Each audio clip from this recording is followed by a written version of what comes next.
The invasion of Gnomeregan. Though all the Alliance races had sent soldiers to aid Lordaeron, one was largely absent from the fighting: the Gnomes. The Gnomes were a highly intelligent people, renowned for their skills in science and engineering. They supplied the Alliance with its most advanced weaponry and war machines. When the Third War was underway, the Gnomes dispatched these armaments to Lordaeron, but they offered little in the way of soldiers. This came as something of a mystery to the other Alliance nations. Some members of the faction even questioned the Gnomes' loyalty.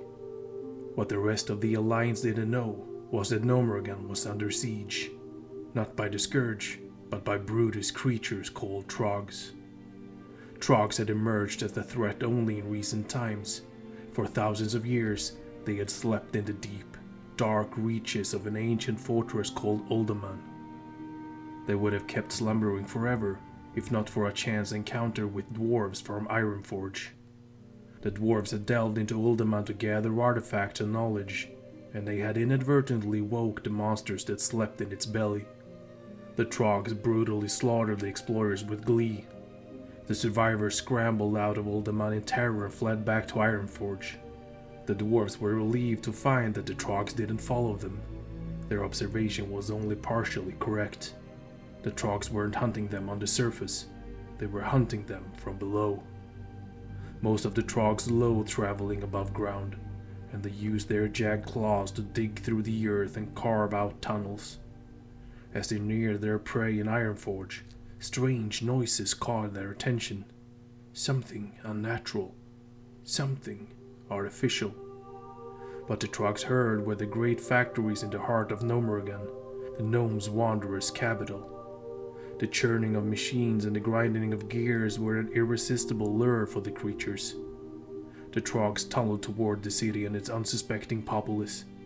When they finally breached the lowest levels of Gnomeregan, they encountered no resistance. Physically, the Gnomes were no match for the much larger and stronger Trogs. Mentally, however, they were far superior. The brilliant leader of the Gnomes, High Tinker Gelbin Mechatork, approached the Trog invasion as he would any other problem. He didn't allow for fear or anger to overwhelm him. He remained calm, relying on his people's ingenuity and technical know-how to find a solution. Mechatork stationed soldiers and war machines at choke points to hold the invaders at bay, but the Trogs were not so easily contained. Again and again, they burrowed through the earth and bypassed the defenses. Even with the Gnomes' technology, their army simply wasn't large enough to fight off the invaders. Mechatork briefly considered calling on the Alliance for help, but he abandoned that idea.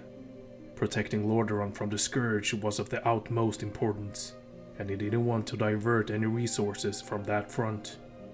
In fact, he considered the Northern Campaign so important that he kept the news of the Trog invasion a secret from his allies.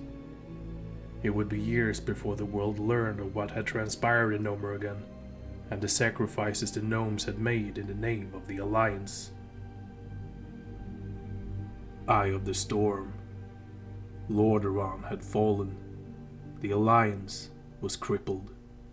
The Burning Legion can now gather its forces in the Eastern Kingdoms with little resistance. From there, the demons would cross the Great Sea and seize the Second Well of Eternity. Though Kil'jaeden had laid the foundation of this invasion, he would not lead it. That honor fell to Archimonde the Defiler. Whereas Kil'jaeden was a master of manipulating enemies from the shadows, Archimonde was a seasoned battle commander and tactician. He handicapped the members of his assault force, filling it with demonic soldiers who had waged war on Azeroth before. Among those who joined him was Manaroth, the Pit Lord whose blood had been used to enslave the orcs to the Legion. By necessity, Archimonde's force was small. There was simply no way to create a portal powerful enough to bring the full might of the Legion to Azeroth, not until Archimonde had harnessed the Second Well of Eternity's energies. But even just transporting him to the world would be a monumental undertaking. One of the Legion's servants would need to create the portal on Azeroth and anchor it there. When the Lich King learned of this predicament, he proposed a solution to the Dreadlords. He had knowledge of an artifact called the Book of Metzen, which was now on the lock and key in the city of Dalaran. Many years ago, Metzen had infused the book with some of his immense guardian power. He had also recorded details of the spells he had used to create the Dark Portal, the gateway connecting Draenor to Azeroth. The energy stored in the book, along with the instructions for creating portals, would be sufficient to bring Archimonde and his vanguard into the world. Retrieving and using the book would not be easy. The Lich King knew that Kel'Thuzad was the key to success. Not only was he a gifted mage, but he had been one of Dalaran's rulers. If the Scourge resurrected Kel'Thuzad, he would be able to bypass the city's defenses and find the Book of Metzen. Kil'jaeden and the Dreadlords were pleased with the Lich King's plans. The demons never suspected the loyal slave's true motives. The Lich King's claim about Kel'Thuzad were true, but recovering the Book of Metzen was not the main reason he wanted to reanimate the human. The Necromancer was one of the few servants he could rely on when he decided to rebel against the Legion. Path of the Damned. Recovering Kel'Thuzad's remains fell to his killer, Arthas Menethil. The Death Knight had no reservations about helping his former enemy. His only concern was to serve the Lich King's will, and serve it he did. He rallied a force of undead and marched to Andorhal, the site of Kel'Thuzad's death. A shroud of decay had settled over the city and the surrounding region. Plague energies choked the land in toxic fog and blotted out the sun. Plants had withered. Livestock and wild animals had died. The once fertile breadbasket in the Eastwell was no more. It had become a warren of undead known as the Plaguelands. Despite the horrifying conditions, Andorhal was one of the few places in Lordaeron still under Alliance control. Uther the Lightbringer and many of the surviving paladins had gathered in the city. They used it as a headquarters from which to launch attacks against the Scourge. Arthas saw the paladins as easy prey, and most of them were. He stormed into Andorhal and cut down the holy warriors, the men and women he had trained with and fought alongside. Uther did not fall so easily. He held his own against Arthas, and did what no one else ever had. He bested the Death Knight in combat and sent the unholy warrior sprawling to the ground. Victory was within Uther's grasp. One blow from his light-infused hammer, that was all it would take to end Arthas. But the blow never came. Though Uther was mighty, he was not as swift as Arthas. The prince recovered and struck at the paladin again and again. Arthas gave no quarter to his foe. The apprentice who had once trained under Uther, who had once been like a son to him, finally plunged Frostmourne into the great paladin's heart. As he watched his former mentor die, Arthas felt nothing. Uther was just an echo of some other life, a ghost from some murky, half-remembered past. Uther's death heralded the end of Andorhal's resistance. The city fell under Scourge control. Arthas recovered Kel'Thuzad's remains and set out for the next leg of his journey. The Lich King had convinced the Dreadlords that they could do more than simply resurrect Kel'Thuzad. They could transform him into a Lich, a spectral being infused with magic. The Dreadlords believed that this new and more powerful form would help Kel'Thuzad bring the Legion to Azeroth. It would, but for the Lich King, it would also make his servant a formidable weapon. Granting Kel'Thuzad this new form would require a potent source of arcane energy. The Lich King and the Dreadlords knew of one, deep within the High Elven Kingdom, Quel'Thalas. Quel'Thalas's culture revolved around the fount of arcane energy called the Sunwell. It empowered the High Elves and bathed their homeland in eternal light. It was everything to them, and they would fight to the last to protect it. And Arthas would fight to the last to take it. Curse of the Worgen.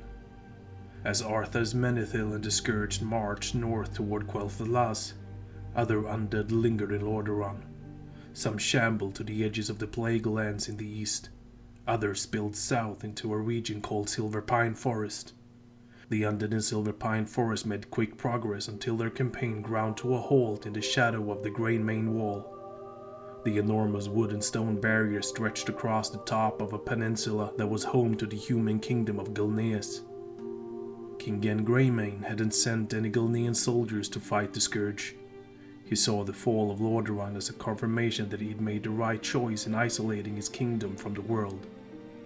Because of the Greymane Wall, the people of Gilneas were safe. The Scourge's number was small at first, and Greymane was confident his people could simply wait them out. The undead would pull back once they realized they could not breach the wall, but the Scourge never flagged. They had no need of rest or food. More and more undead appeared outside Gilneas, and the army battered the wall day and night. On Greymane's orders, his army amassed. The gates of the kingdom swung open, and a tide of Gilnean soldiers poured into Silver Pine Forest. From atop the wall, Greymane watched disaster unfold. The Scourge crushed the Gilneans. Soldiers who fell in battle arose as undead and turned against their former comrades. Greymane knew it was only a matter of time before the Scourge would completely overrun his forces. The king turned to his loyal archmage, Aragol, to find a solution. Aragol had just the thing in mind. He had learned of mythical creatures called Worgen. They were wolf-like in appearance, but they walked on two legs as human would. Aragol didn't know the Worgen's full origins, but he did know where to find them.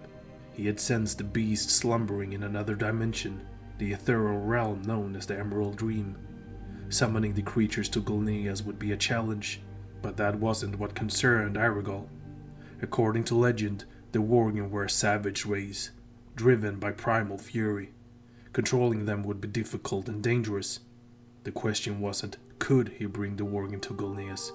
It was, should he? Aragol warned Greymane of the Worgen's unruly nature, but the king had no other option. The wolf beast seemed like his only hope. As battle raged outside the wall, Aragol performed his summoning. He opened a rift connecting the physical world to the Emerald Dream, drawing on the Worgen and Silver Pine Forest. The wolf beast wasted no time in turning fury on the Scourge. They tore through the undead in a storm of fang and claw. The creatures were even more powerful than Aragol had expected.